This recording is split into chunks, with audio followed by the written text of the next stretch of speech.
जय श्री कृष्ण। आपका मेरी चैनल में स्वागत है।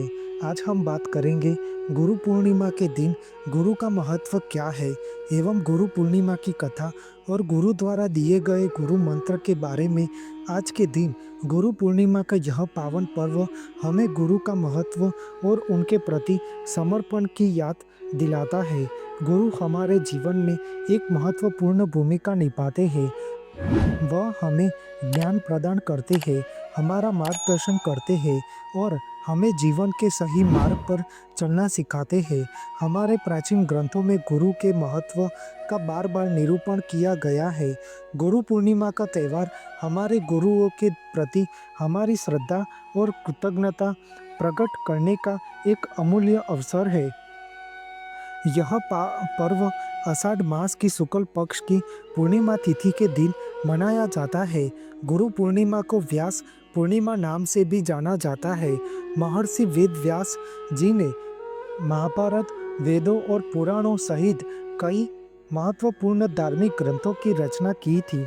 गुरु पूर्णिमा के दिन हम अपने गुरुओं का सम्मान करते हैं, उनके प्रति अपनी श्रद्धा व्यक्त करते हैं और उनसे आशीर्वाद प्राप्त करते हैं।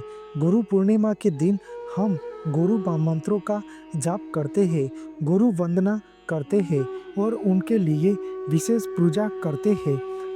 आदिकाल से लेकर वर्तमान युग तक गुरु की महिमा अपरंपार रही है और सदैव रहेगी। गुरु समाज के प्रति आलोक स्तंभ होते हैं, जो शिक्षा के प्रकाश से किसी भी राष्ट्र की आधारशिला बनाए रखते हैं। सनातन धर्म में सर्वप्रथम गुरु अपने माता पिता है, जो हमें अच्छे कर्म करना और उच्च संस्कार देते हैं, जीवन भर हमारे सही मार्गदर्शक बनते हैं। हर इंसान के जीवन में कोई ना कोई गुरु अवश्य होता है। बेहद खास बात यह है कि जो व्यक्ति किसी को भी गुरु नहीं मानता है, वो भी किसी न किसी से अपने जीवन में कुछ नया सीखने की प्रेरणा तो अवश्य मिलती ही है। हम सबके जीवन में कोई ना कोई जीवन को सही राह दिखाने वाला होता है, वही हमारा आदर्श होता है और वह भी हमारे गुरु के समान होते हैं। गुरु का अर्थ शास्त्रों में गु का अर्थ अंधकार या मूल अज्ञान बताया गया है और रू का अर्थ उसका निरोधक है। गुरु पूर्णिमा के दिन गुरु मंत्र का ध्यान और श्रवण अवश्य करना चाहिए। गुरु ब्रह्मा, गुरु विष्णु, गुरुदेवो महेश्वर, गुरु साक्षात परम ब्रह्मा, तस्मै श्री गुरुवे नमः। इस मंत्र का अर्थ यह है कि गुरु ही ब्रह्मा है, गुरु ही विष्णु है, गुरु ही शंकर है, गुरु ही साक्षात पर ब्रह्मा है। उन सदगुरु को मैं प्रणाम करता हूँ।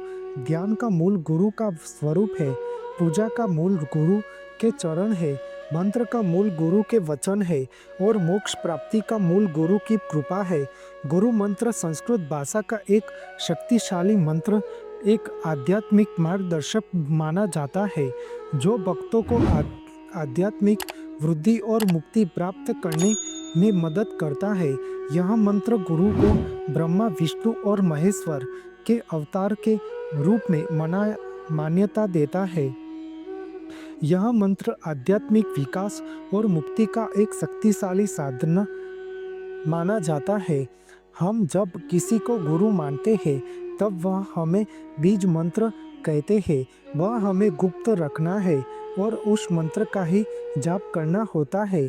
वह मंत्र जीवन में शुभ फलदायी होता है। एक प्रसिद्ध भारतीय आचार्य चाणक्य जी के अनुसार गुरु मंत्र साधना और तप को गुप्त रखना चाहिए। यही वजह है कि गुरु से प्राप्त हुआ गुरु मंत्र आपके द्वारा की जाने जा रही साधना, तप या ध्यान को गोपनीयता बनाए रखना चाहिए। अगर आप इनका सही परिणाम प्राप्त करना चाहते हो, तो आपको इन्हें गुप्त रखना चाहिए। इन बातों को अपने खास मित्र से भी छुपाना चाहिए। इसका मुख्य कारण यह है कि जब हम अपनी साधना और तप को बाहरी दुनिया के साथ साझा करते हैं, तो उसकी शक्ति और प्रभावशीलता कम हो जाती है। इसके अलावा यह भी संभव है कि लोग आपकी साधना को गलत ढंग से समझें या उसे नकारात्मक रूप से देखें, जो आपके आध्यात्मिक प्रगति में बाधा डाल सकता है। इसके इसलिए गुरु मंत्र और उससे संबंधित साधना और तप को गुप्त रखना आवश्यक है, ताकि आप अपने आध्यात्मिक गुरु भक्ति से अधिकतम लाभ उठा सकते हैं। गुरु पूर्णिमा पर्व से जुड़ी कथा इस प्रकार है कि सनातन धर्म के सबसे पहले गुरु वेद व्यास जी का जन्म हुआ था। महर्षि वेद व्यास जी भगवान विष्णु के अंश माने जाते हैं। इनके पिता का नाम ऋषि पराशर था और उनके माता का नाम सत्यवती था। वेद व्यास जी को बचपन से ही बहुत आध्यात्मिक जीवन में काफ़ी रुचि थी। उन्होंने अपने माता पिता से प्रभु दर्शन की इच्छा प्रकट की, जिसके लिए उन्होंने वन में जाकर तपस्या करने की मांग की, लेकिन उनकी माता ने इस इच्छा को नकार दिया और उनको वन में जाने के मना कर दिया। महर्षि वेद व्यास जी फिर भी अपनी जीत पर अड़ग रहे और अपनी माता से इसके लिए हट किया और अपनी बात को मनवा लिया। लेकिन उनकी माता ने आज्ञा देते हुए कहा कि जब भी घर की याद आए तो वापस घर लौट आना। इसके बाद वेद व्यास जी तपस्या हेतु वन में चले गए और वहां जाकर उन्होंने कठोर तपस्या की। इस तपस्या से पुण्य प्राप्त से उन्होंने संस्कृत भाषा में निपुणता हासिल हुई। इसके बाद महर्षि वेद व्यास जी ने 4 वेद का निरूपण किया, साथ ही महाभारत, 18 महापुराणों और ब्रह्मास्त्र की रचना की। इसी के साथ उन्हें अमरता का वरदान भी प्राप्त हुआ। ऐसी मान्यता है कि किसी न किसी रूप में महर्षि वेद व्यास जी आज भी हमारे बीच में उपस्थित है। इसलिए हिंदू धर्म में वेद व्यास जी को भगवान के रूप में पूजा की जाती है और गुरु पूर्णिमा पर इनकी विधि विधान से पूजा की जाती है। गुरु पूर्णिमा के पावन अवसर पर अपने अपने गुरु से आशीर्वाद लेने के लिए अवश्य जाना चाहिए और अपने गुरु के प्रति गुरु भक्ति अदा करने का यह सुनहरा मौका है। आपको मेरी यह माहिती अच्छी लगी हो तो मेरी चैनल को लाइक, शेयर, कमेंट, सब्सक्राइब करें और बेल आइकन को दबाना ना भूलें। जय स्वामी नारायण।